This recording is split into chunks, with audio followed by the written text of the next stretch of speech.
আসসালামু আলাইকুম। আজকের ভিডিওতে সবাইকে স্বাগতম। আপনার কি কখনো মনে হয় জীবনটা একটা বিরাট জটলার মতো, চারপাশে শুধু স্ট্রেস, টেনশন এবং দুশ্চিন্তা, আর আমরা এই সব কিছুর মাঝে দিশেহারা হয়ে যাই। মনে হয় যেন পরিস্থিতি আমাদের নিয়ন্ত্রণের বাইরে চলে যাচ্ছে। আমি যদি বলি, একটা প্রাচীন দর্শন বা ফিলোসফি আপনার এই সমস্যার সমাধান করতে পারে, একটা মানসিক অপারেটিং সিস্টেম যা আপনাকে যে কোনো পরিস্থিতিতে শান্ত, স্থির ও শক্তিশালী থাকতে সাহায্য করে। হ্যাঁ, আমি কথা বলছি স্টোইসিজম নিয়ে। নামটা হয়তো অনেকে শুনেছেন, কিন্তু এটা খুবই পপুলার ওয়েস্টার্ন ওয়ার্ল্ডে। আজকাল এটা একটা বাজওয়ার্ড, কিন্তু প্রশ্ন হলো শুরুটা করবেন কোথা থেকে?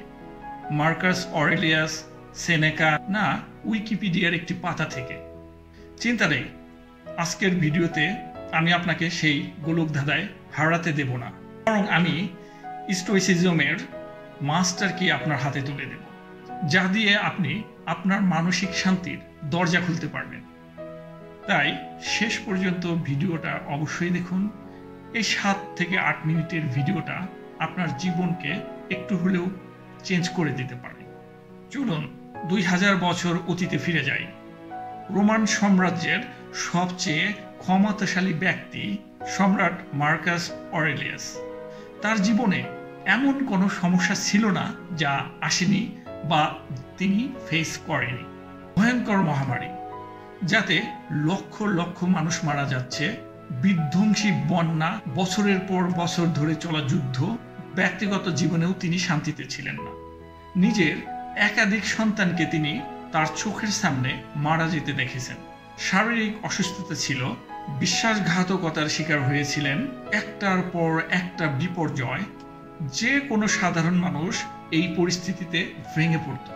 মার্কাস অরেলিয়াসও এই ভারে নুয়ে পড়েছিলেন।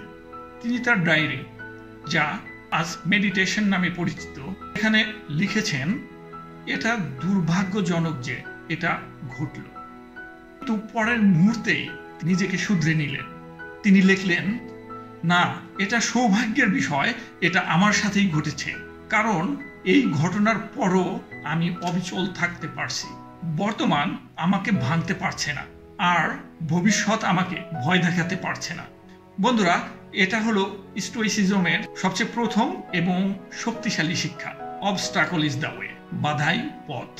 স্টোইকরা বিশ্বাস করেন আমাদের জীবনে যা কিছু ঘটে তা ভালো কিংবা খারাপ নয়। ঘটনাগুলো নিরপেক্ষ বা অবজেক্টিভ। আমরা সেই ঘটনাগুলোকে কি তকমা দিচ্ছি সেটাই হলো আসল। মার্কাস অরেলিয়াস তার দুর্ভাগ্যকে সৌভাগ্যে পরিণত করার নিয়েছিলেন। তিনি শিখিয়েছেন, আপনার কাজের পথের বাধাটাই আপনার জন্য নতুন পথ তৈরি করে দেয়। ধরুন আপনি চাকরি হারালেন, এটা একটা বাধা। আপনি ভেঙে পড়তে পারেন, আবার আপনি এটাকে একটি সুযোগ হিসেবে দেখতে পারেন নতুন কিছু শেখার জন্য, নিজের ব্যবসা শুরু করার জন্য, বা এমন কোনো কাজ করার জন্য যেটা আপনি সবসময় করতে চাইতেন কিন্তু করা হয়ে ওঠেনি। বাধাটা আপনার পথ প্রদর্শক হয়ে গেল। এটাই স্টোইক অ্যাটিটিউড। নাম্বার 2, আপনার নিয়ন্ত্রণে কি আছে খুঁজে বের করুন। স্টোইসিজমের দ্বিতীয় মূলনীতি হচ্ছে এটা খুঁজে বের করা, কোন জিনিসগুলো আপনার নিয়ন্ত্রণে আছে আর কোন জিনিসগুলো আপনার নিয়ন্ত্রণে নেই। একে বলা হয় ডিকোটমি অফ কন্ট্রোল। আপনার নিয়ন্ত্রণে কি আছে? আপনার চিন্তা, আপনার দৃষ্টিভঙ্গি, আপনার কাজ আপনার নিয়ন্ত্রণে আছে।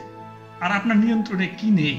প্রায় সব কিছুই, যেমন ট্রাফিক জ্যাম, আবহাওয়া, দুর্নীতি, পারিপার্শ্বিক অবস্থা, অন্য মানুষ আপনার সম্পর্কে কি ভাবছে, এগুলো আপনার নিয়ন্ত্রণে নেই। স্টোইকরা বলেন, বুদ্ধিমান মানুষেরা তার শক্তির শতভাগ ওই সমস্ত জিনিসের উপরই ব্যয় করে যে জিনিসগুলো তার নিয়ন্ত্রণে আছে, আর বোকা মানুষ তার সমস্ত শক্তি ব্যয় করে সেই জিনিসগুলোর উপর যেগুলো তার নিয়ন্ত্রণে নেই। একবার ভাবুন, কেউ আপনাকে অপমান করলো, এটা আপনার নিয়ন্ত্রণে নেই, কিন্তু আপনি সেই অপমানে কষ্ট পাবেন কিনা, রিয়্যাক্ট করবেন কিনা, আপনি কিভাবে নেবেন, এটা কিন্তু আপনার 100% নিয়ন্ত্রণে। আপনি যদি অল্পতেই রেগে যান বা কষ্ট পান, তাহলে আপনি আপনার মানসিক শক্তির বাজে ব্যবহার করছেন। আপনার সবচেয়ে মূল্যবান সম্পদ হচ্ছে আপনার সময় এবং মনোযোগ। আপনি আপনার সবচেয়ে মূল্যবান সম্পদ সময় এবং মনোযোগ আপনি এমন কাউকে দিয়ে দিচ্ছেন যে তার যোগ্য নয়। মেমেন্টো মোরি, অর্থাৎ মনে রেখো তুমিও একদিন মারা যাবে। এই কথাটা শুনতে একটু ভয়ঙ্কর লাগতে পারে, কিন্তু স্টোইকদের বড় অনুপ্রেরণা। এর উদ্দেশ্য আপনাকে ভয় দেখানো নয়, আপনাকে জাগিয়ে তোলা।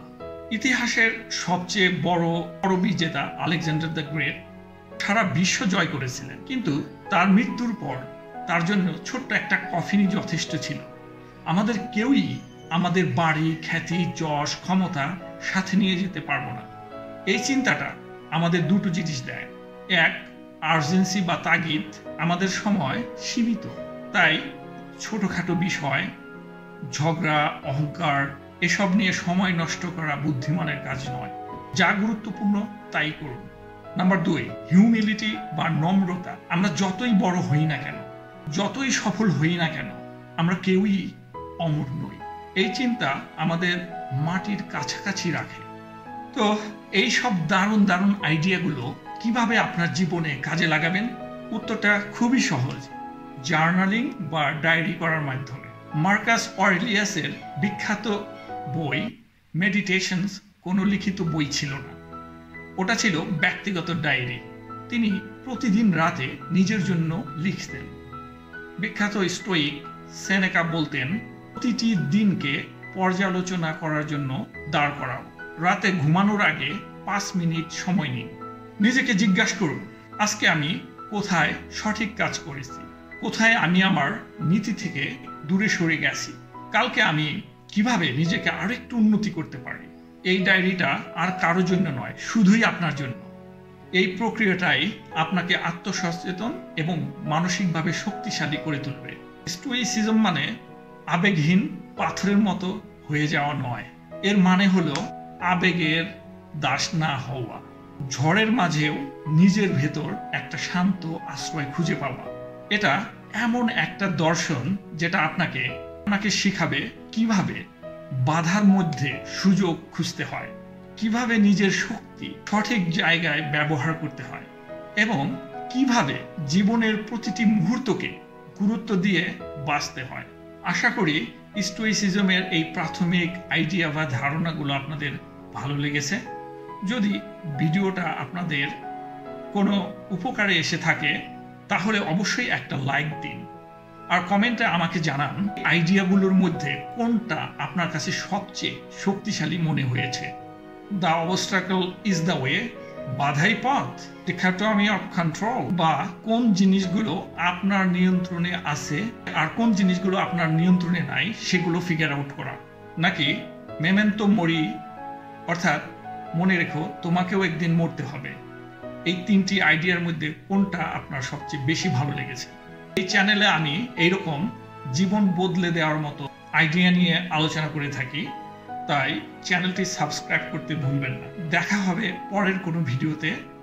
ততক্ষণ পর্যন্ত শান্ত থাকুন এবং শক্তিশালী থাকুন।